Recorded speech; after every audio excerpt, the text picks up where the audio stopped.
mengumumkan hasil gelar perkara terkait kasus tudingan ijazah palsu Presiden ke-7 Republik Indonesia Joko Widodo. Ada 8 orang yang ditetapkan sebagai tersangka.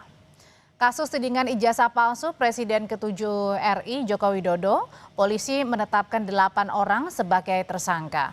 Sebelumnya Jokowi telah melaporkan dugaan fitnah terkait dirinya ke Polda Metro Jaya dengan jeratan pasal 310 dan 311 KUHP, pasal 27A, 32, serta pasal 35 Undang-Undang tentang Informasi dan Transaksi Elektronik atau Undang-Undang ITE.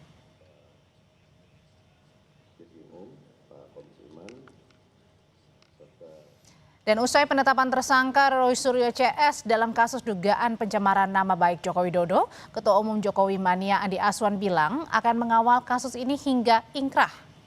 Menurut Andi Aswan, penetapan status tersangka Roy Suryo CS menjadi bukti proses hukum berjalan proporsional dan hati-hati, sekaligus menjadi pembelajaran untuk bijak dalam bersosial media. Ia juga mengatakan Presiden ke-7 RI Joko Widodo siap hadir ke pengadilan dan membuka ijazah aslinya apabila dibutuhkan. Lebih dari kemenangan Irak terhadap Indonesia ya. Kalau Irak Indonesia itu 0-1, kalau ini sudah 2-0. Apresiasi yang sangat setinggi-tingginya kepada Polda Metro Jaya secara profesionalisme, secara penuh dengan kehati-hatian, akhirnya semua terjawab. Oleh karena itu tetap kita mengawal kasus ini sampai selesai, sampai ada putusan pengadilan yang inkrah. Ini adalah kemenangan, bukan kemenangan hanya Pak Jokowi, tapi ini adalah kemenangan kebenaran yang hakiki dari seluruh masyarakat Indonesia.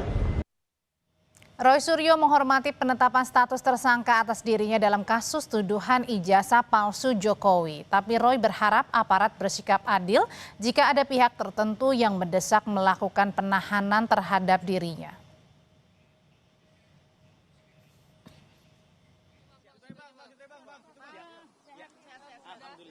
Ya, jadi ini akan menjadi presiden yang sangat buruk ya. Kalau ada seseorang yang memiliki dokumen publik, kemudian ditersangkakan dan kemudian dikriminalisasi, itu yang sangat buruk. Dan yang kedua adalah kami tetap menghormati semua ini dan tidak ada perintah langsung untuk dilakukan penahanan. Ya, jadi ini clear banget ya, loud and clear. Jadi kalau tiba-tiba ada orang yang aneh-aneh atau orang yang mendesak-desak, itu tentu saja sudah merupakan hal yang justru melanggar hukum.